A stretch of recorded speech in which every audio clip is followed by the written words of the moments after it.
Well, today, I mess with a brown dragon.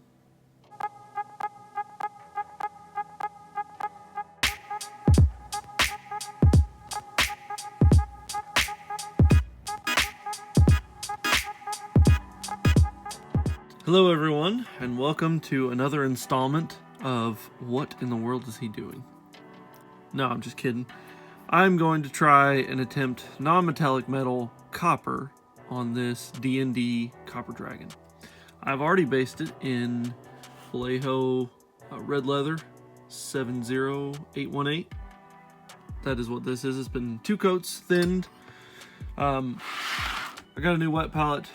My previous one that I made worked perfectly, but there's not a whole lot of surface area, so I just bought this on Amazon, and there will be a link in the description below for this. The only thing I used out of it is a sponge. Once the sponge needs to be replaced, I'm just going to go with the typical paper towel. I'm not worried about it. I just figured I'd use it. It comes with these like acrylic sheets, what they call it, and they're supposed to go over top where this stuff is, the parchment paper, but I'm not going to use it. It's a pain in the butt from what I've seen. So yeah, we're just going to use this. Just going to use the sponge, I mean. So now I need to take my red leather, and I'm going to take a bit of Abaddon Black, just a small amount. I'm going to mix it in. So let me go do that, and I will be right back. All right, so now I've got my darkened mixture is almost a brown, and I've already taken photos of this thing to kind of get an idea of where the shadows are going to be.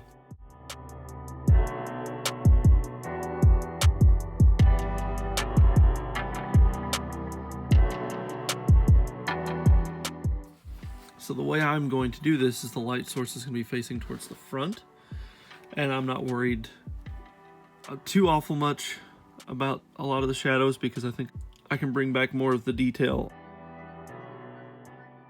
So basically what I'm doing is just I created a wash using more black than the base color, and I'm going to paint it into the recesses to kind of highlight those and make the creases and folds kind of pop a little bit better.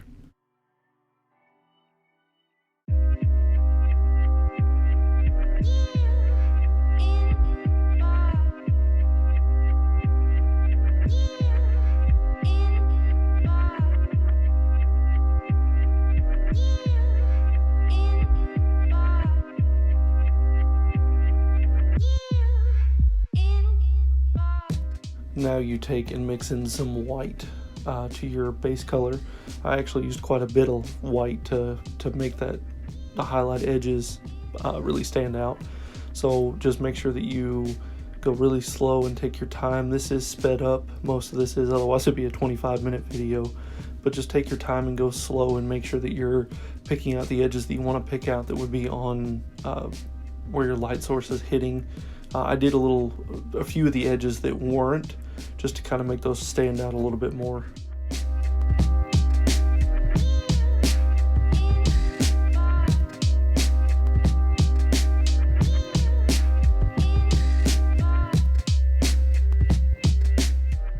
Now these front scales, they were very flat surfaces, so I could really do the dragon pull method, I guess it would be, where I took and thinned my highlight color to a very thin glaze consistency, and I drag the pigments towards where I want them to lay, and that's where that really came in handy because those were such flat surfaces.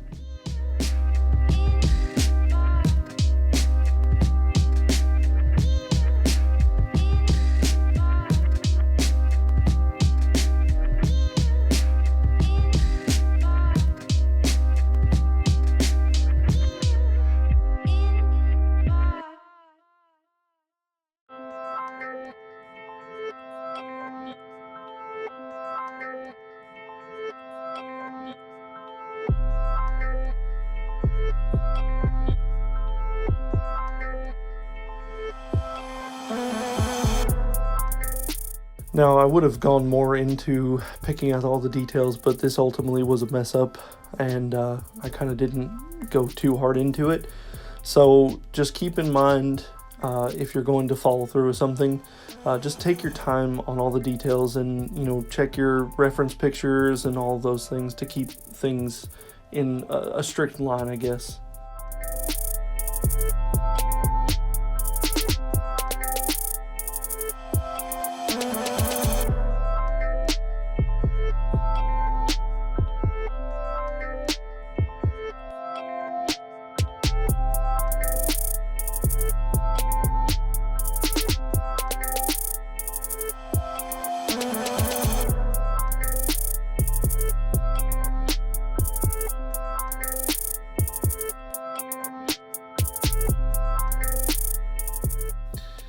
Alright, so I didn't get to film the rest of this stuff because the wife called and I was still working. I thought it would record, it did not. This is the only downside to using your phone, but I failed at this, and that's okay because I did learn something from this, and you will be able to learn this too. This does not look like a copper dragon, even with the, I don't remember what this is called, but the oxidizing of the copper. This looks more like a terracotta. So basically you can take a mixture of Vallejo red leather and Vallejo white gray, and you can make a terracotta. So like if you're, or a clay looking fixture. So if you ever get a base or something like that that has terracotta pots, you know now what you need to do so. Like I said, don't mind the oxidizing. I tried as much as possible to make this look like copper, but I got some reviews from my peers and friends and family and all that stuff, and they all had the same thought. It looks more like clay than it does copper. So I'm going to take this with a grain of salt. That'll be the end of this video, but I'm going to actually do the correct video and where I'm going to base it in Abaddon black or Abaddon black, whatever it is, and I'm going to start from there, and I'm going to do exactly like what other people have done with non-metallic metals. They'll base the whole thing in black and then pick out their details using a wash of their color. So I'm going to do this, and then I'm going to start adding in a little bit of white, and then eventually just go straight to white and not as many layers. That is all I have for this one. If you liked the video, don't forget to give it a thumbs up. If you have not already, please subscribe to my channel. Remember, I have the 300 subscriber giveaway. I'm at 57 right now, so it is climbing and climbing fast. So get in on this before I hit the 300 mark, because when I do, I will pick out one lucky winner, and we will have a giveaway. I'm going to be giving away the entire Dragon Ball Mecha collection. These are really awesome kits from Bandai that don't necessarily need to be painted. The figures do, but the vehicles themselves don't. I still want to give back to you all, the people who have helped me throughout the way, have supported me throughout the way. I might even get a figure of some sort. So these are going to my sister once this one's finished. I've based it just with mud, just something simple. I'm going to clear coat it and then matte coat it today, and then this one is going to get rebased in black, and then there'll be a video on how to do non-metallic metal copper. Like I said, this was a fail, but I'm not that worried about it. I've got plenty of time to fix it. So don't forget to also support me on Patreon.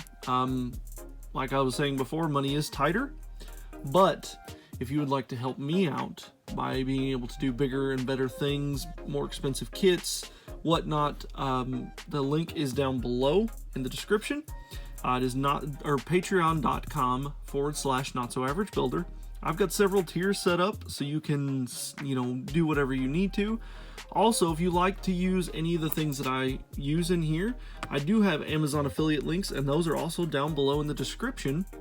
If you click on those and purchase from those links, I do get a kickback at no extra cost to you. So that would be wonderful as well. But that's all I have. Thank you all for watching. Bye-bye.